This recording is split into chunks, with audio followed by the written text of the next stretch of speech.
이 사람은 이제 외향으로 나온 사람이에요. 그런데 세 번째에 보면은 외향이지만 굉장히 소수의 사람과 밀접한 관계, 속이야기를 하는 외향인데 내향에 속한 성격을 갖고 있네, 선호를 갖고 있네, 이런 걸 옵스, OOPS. 어머나, 그래? 이런 그 옵스라고 표현하고 있거든요.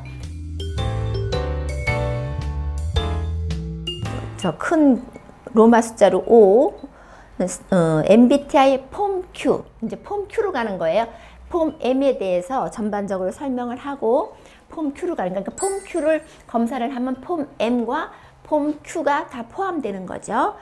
그래서 여기서 보면은 이제 E냐 I냐, 외향이냐 내향이냐 거기에 대해서 5가지 선호를 또 따로따로 보는 거예요. 그래서 능동적이냐, 수동적이냐, 표현적이냐, 보유적이냐, 다양한 관계를 맺느냐, 소수와 밀접한 관계를 맺느냐, 또 굉장히 사람들과 상호작용하면서 활동적이냐, 아니면 거리를 굉장히 두고 반추적이냐, 아니면 굉장히 열성적으로 뭐 하느냐, 아니면 굉장히 눈에 띄기를 바라지 않고 조용히 있는 걸 좋아하느냐, 이제 이렇게 나와 있는데, 제가 실은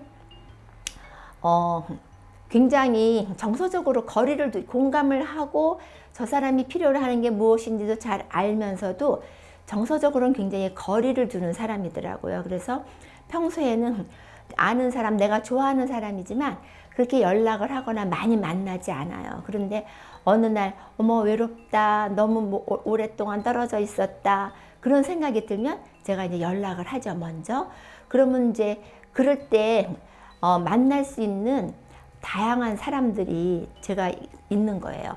이거는 이제 어떤 거냐면, 제가 실은 어떤 현실적인 대화, 일상적인 대화를 그렇게 좋아하지는 않아요. 그래도 어떤 모임에서 그런 대화를 하면 뒤로 좀 빠져 있더라도 거기에 이제 끼어 있는 거죠. 그러다 보면 같이 시간을 많이 지내다 보면 그 시간을 많이 보낸 것 때문에 또 친밀감이 생기더라고요.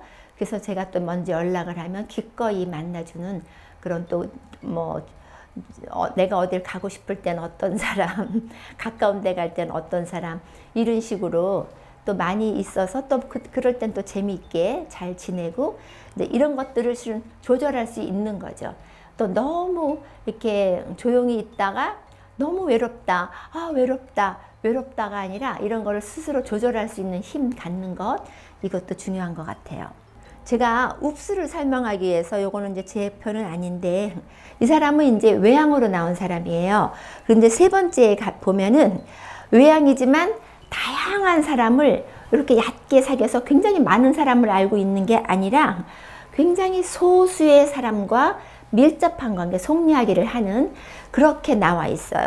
그럼 이런 거를 우리가 외향인데 내향에 속한 성격을 갖고 있네, 선호를 갖고 있네, 이런 걸 옵스, OOPS. 어머나, 그래? 이런 그 옵스라고 표현하고 있거든요. 그래서 요 폼 Q로 이 다면 척도로 검사를 하면 이런 옵스를 파악할 수 있어서 보다 더 정확하게 나에 대해서 이해할 수가 있게 돼요. 그래서 실은 요번에는 그냥 중간 범위로 나와 있는 게 있는데, 실은 제가 그 내향 점수가 약해요. 약한 거는 왜냐면 저는 실은 내 안에 있는 거를 이렇게 표현을 좀 잘하는 편이에요. 뭐 싫다, 좋다, 뭐 생각하는 게 있으면 따따따따 얘기도 잘하고. 그래서 그게 이제 표현적인 게 읍스였고요. 그 다음에 저는 소수의 사람과 깊은 대화를 나누기보다는 아까도 내가 얘기했지만 정서적으로 좀 거리를 두는 편이어서 다양한 사람과 얕게 사귀는 편이에요. 그래서 모임에서 아는 사람들도 많고, 그래서 제가 굉장히 아는 사람들이 많아서 지금 센터에서 일을 할 때 굉장히 도움이 됐었어요. 그게 저는 읍스였죠. 다양한 관계, 밀접한 관계에서 다양한 관계, 내향이지만, 그 다음에 표현적이냐 보유적이냐에서 내향이지만 외향인 표현적이다. 이게 읍스였죠. 그래서 이렇게 외향이냐 내향이냐에서도 아까 보다시피 또 두 가지씩 갈라지잖아요. 다섯 개가. 그죠? 능동적이냐, 수동적이냐, 표현적이냐, 보유적이냐, 다양한 관계냐, 밀접한 관계냐, 활동적이냐, 반추적이냐, 열성적이냐, 정적이냐, 이런 식으로 이렇게 내향적인 걸서 5가지, 외향적인 걸로 5가지, 이런 식으로 이렇게 나눠놨잖아요. 그래서 여기서 또 웁스가 들어가잖아요. 웁스가 들어가면 굉장히 다양한 성격들이 나타나는 거여서 때때로 이렇게 얘기를 하잖아요. 아니 어떻게 사람을 16가지로만 나누어? 이렇게 얘기를 하는데, 이렇게 보면은 굉장히 다양한 조합이 나올 수 있기 때문에 정식 검사를 좀 하시고, 또 특히 폼 Q를 하시면 좀 더 나에 대해서 좀 더 세세하게 이해할 수 있게 된다고 봐요. 저는 솔직히 우리 남편이 6년 연애하고 결혼했는데도 저희 MBTI를 2000년도에 했으니까 54, 40 몇 살 될 때까지도 그렇게 정확하게 이해를 못했던 것 같아요. 그러니까 굉장히 20년, 20 몇 년, 거진 30년을 같이 지내도 정확하게 이해를 못했는데, 이 MBTI 하면서 이해했던 게, 우리 남편이 ISTP인데 이분들은 내가 아는 사람만 관리하는 것도 너무너무 힘이 겨워해요. 왜냐면 내가 원하지 않는 정보들이 막 들어오는데 그거를 다 수용하려고 하고 또 그거를 표현을 안 하는 거예요. 그러니까 집에 들어오면 완전히 딱 내 보호막 충전기를 딱 꽂듯이 커튼을 탁, 이게 정서적인 커튼을 탁 쳐버리는 거예요. 그래서 정말 이해할 수가 없었는데 이 MBTI를 하면서 이해를 하게 됐거든요. 그래서 그렇게 때때로 내가 이해 못하는 어떤 부분도 이해하게 해주면, 정말 이 근원적으로 이해를 하게 되면 그 사람을 정말 잘 받아들일 수 있게 되고 어떠한 갈등이 생길 수 있는 소지가 많이 없어지는 거죠. 또 이제 감각, 직관으로 가겠습니다. 저는 이게 그때도 먼저 번에도 그랬어요. 이거 웁스가 그때 없었는데 이것도 다 지금 뭐 추상적이며 창의적이며 개념적이며 이론적이며 굉장히 독창적이다, 이렇게 나와서, 실은 이제 애니어그램을 잘 하시는 분이 저보고 혹시 4유형 아니냐, 이렇게, 저희 9유형이거든요. 그래서 4유형 아니냐, 그래서 아니라고 다시 또 그분이 원하는 대로 검사를 했는데도 이제 다시 이제 9유형으로 나왔는데, 독창적인 것 때문에 이제 옷을 입을 때도 좀 내가 편한 식으로 남들이 입는 식 아닌, 그래서 좀 눈에, 사유형은 좀 다른 사람의 눈에 띄는 독특한 그런 사람들이거든요. 그래서 이제 그렇게 보기도 했는데, 이게 독창적인 이런 것 때문에. 그래서 저는 남들이 유행이라고 사는 뭐 그릇, 뭐 어떤 옷, 어떤 뭐 신발, 어떤 뭐 백, 이런 거는 저는 굉장히 피하는 편이거든요. 남들 따라가는 거 굉장히 싫어요. 아무튼 제가 편하지가 않아요. 자, 그 다음에 사고형이냐, 감정형이냐. 여기서는 전 또 이제 전부 감정형이 아주 거의 끝까지 다 갔는데, 정서적이며 감정적이며 협응지향적이며 허용적이며 온건하다, 이렇게 돼 있어요. 허용적이며 온건하다 보니까, 그리고 다른 사람들이 뭘 원하는지 알다 보니까, 그러니까 다른 사람들한테 싫다는 소리를 잘 못하다 보니까 다른 사람들을 다 만족시키려고 하는 그런 경향들 때문에 제가 때때로는 좀 힘들어 할 때도 있죠. 그래서 이런 걸 알다 보면은 스스로한테 모든 사람을 만족시킬 수는 없어. 그리고 제가 이제 모든 사람을 만족시키려는 사람한테 하는 얘기가 있는데, 이런 연구를 했대요. 10명이 있는 방에, 모르는 사람들이 있는 방이에요. 내가 처음 만나는 사람들이 있는 방에 내가 들어갔어요. 그러면 몇 명이 나를 싫어할 것인가? 한번 생각해 보세요. 몇 명이 나를 싫어할 것인가? 몇 명 같으세요? 놀랍게도 6명이 나를 싫어한대요.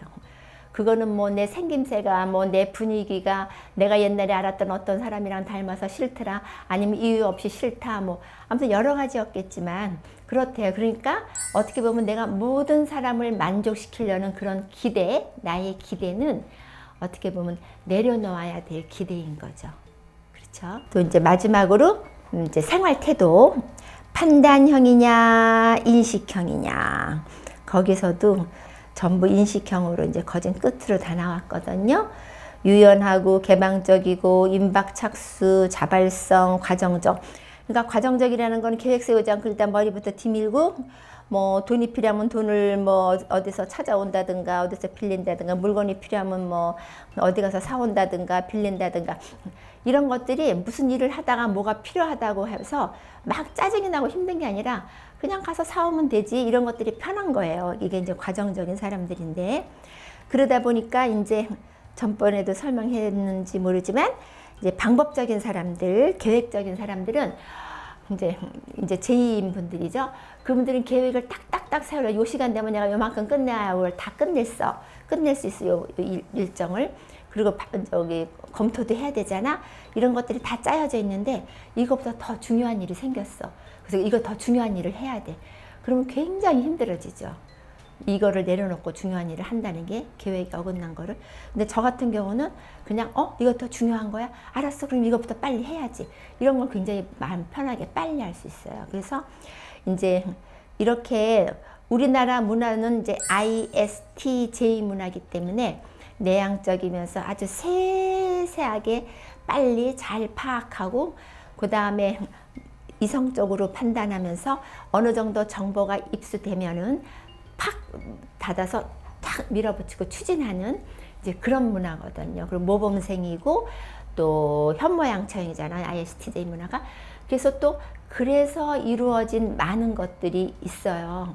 그런데 또 그렇지 않아서 실은 이렇게 인식형인 사람들은 어떻게 보면 인정받기 힘들 수도 있어요. 그런데 이분들은 또 그렇게 순발력 있게 또 할 수도 있는 거고 또 상황이 바뀌면 바뀌는 데 맞춰 적응도 좀 잘할 수 있는 또 장점이 있는 거고 또 어떻게 보면 정보를 끝까지 입수하는 거거든요. 거짓 마감 시간이 될 때까지 좀 더 완전하고 좀 잘하려는 그런 마음도 실은 이 안에 있어요. 그래서 어떻게 보면 우리나라 문화 속에서는 이제 이분들이 조금 환영받지 못하는 분위기지만 또 나름대로 장점도 있고 제가 또 이 나이 되도록 또 이렇게 좀 잘 살아왔으니까 만약에 이런 유형의 사람 같으면 또 자존감 너무 떨어지지 말고 내가 이렇구나 이렇게 하면서 좀 여유 있는 마음으로 중년이 지나고 나면 이제 우리 판단형의 그런 선호들 체계성, 목표지향적, 조기착수, 계획성, 방법적 이런 것들이 이제 중년 이후에 올라와서 보완이 되니까 좀 기다리는 마음으로 여유 있는 마음으로 좀 너무 자존감 떨어지지 말고 다른 사람들의 눈총을 잘 그냥 내가 좀 그래요 이렇게 편안한 마음으로 받아들이면 좋겠습니다. 그리고 이제 보면은요 그 결과 요약이 있어서 쫙 한눈에 이게 좀 내가 내향은 뭐 선호가 7점이 나왔다. 직관은 분명하다. 18이다. 감정도 분명하다. 25다. 인식도 분명하다. 25다. 이제 이런 식을 보여주고 또 표로도 보여주고 있죠. 그걸 보시면 되고 일관성 지수라는 게 있어요. 여기서 이제 0에서 100 사이로 이제 점수가 나오는데 보통 50에서 65 사이로 나오면 이 사람은 되게 일관성 있게 체크를 했구나. 이 지금 검사는 결과를 믿을만 하다. 이렇게 보는 거예요. 그래서 지금 이제 저는 79로 나왔는데 얼마 전에 하신 분은 이제 40으로 나왔는데 제가 그래서 중간 부분이 되게 많았죠. 그래서 제가 이제 이렇게 저렇게 질문을 하고 이야기를 하다 보니까 그분은 그냥 ISTP인 분이었는데 그 유형이 맞았어요. 그리고 이 ISTP인 분들은 이게 볼 때 그냥 즉각적으로 체크를 하세요 라고 부탁을 드려도 이분들은 순간적으로 위아래 양옆 진짜 안과 밖 이런 것들을 다 고려하시는 분들이기 때문에 그렇게 한쪽으로 치우치지 않게 나온 것 같다 라고 설명을 하니까 다른 검사에서도 좀 일관성 지수가 낮았는데 왜 그런가 했더니 그럴 수 있겠네요 라고 이제 수긍을 하셨거든요. 그래서 지금 일관성 지수까지 제가 설명을 드렸습니다. 네. 이제 지금은 이제 결과지에 대한 설명 이제 이런 결과지가 나오고 이런 것을 어떻게 보는 건가 이런 거를 이제 설명을 드렸고요. 실은 정식으로 신청을 해서 하시게 되면은 그 한 유형에 따라서 뇌의 어느 부분이 활성화되어 있는지 그 사진도 나와 있고요. 그 다음에 이 유형에 대한 설명을 좀 듣는 걸로 한 40분, 3, 40분 정도 한 유형에 대해서 제가 하는 설명이 따라가거든요. 좀 그것도 한번 알려드려 보고 싶어요. 다음 기회에 잠깐 어떤 영상인지 보여드릴 수 있는 기회가 있을 것 같고, 네, 이렇게 잘 들어주셔서 감사합니다. 다음에 또 만나요.